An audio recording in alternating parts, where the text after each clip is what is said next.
Thank you so much Kerala. Racing എന്ന് പറഞ്ഞ് പോകുമ്പോൾ ആദ്യം ചോദിക്കും ഇതിവിടെ ആവശ്യമുള്ള സാധനം ഒന്നല്ലല്ലോ, അവിടെ ഇരിക്കുക കുറച്ച് സമയം.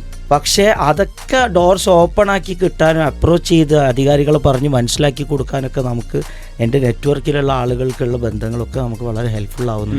കാര്യങ്ങൾ പറഞ്ഞു കൊടുക്കുന്ന സമയത്ത് ഒരു വിഷ്വൽ പ്രസൻറ്റേഷനൊക്കെ ചെയ്യുന്ന സമയത്ത് അവർക്ക് വിശ്വസിക്കാൻ പറ്റാത്ത ഒരു ലെവലിലാണ് ഇപ്പോഴും. സത്യത്തിൽ നിങ്ങളാണെങ്കിൽ പോലും ഞാൻ ഉറപ്പ് പറയാണ്, ഇവിടെ എന്താ നടക്കാൻ പോകണമെന്നുള്ള പൂർണ്ണമായിട്ടുള്ള ഒരു സാധനങ്ങൾ വീഡിയോയിലൂടെ കണ്ടതിലപ്പുറത്തേക്ക് നിങ്ങൾക്ക് ഒരിക്കലും മനസ്സിലാവില്ല. നിങ്ങൾ ഈ ഇവൻറ്റിന് വന്നിട്ട് ഫീൽ ചെയ്തിട്ട് ആണ് നിങ്ങൾ എന്നോട് പറയേണ്ടത് എന്ത് കൈൻഡ് ഓഫ് ഇവൻ്റ് ആണെന്ന്.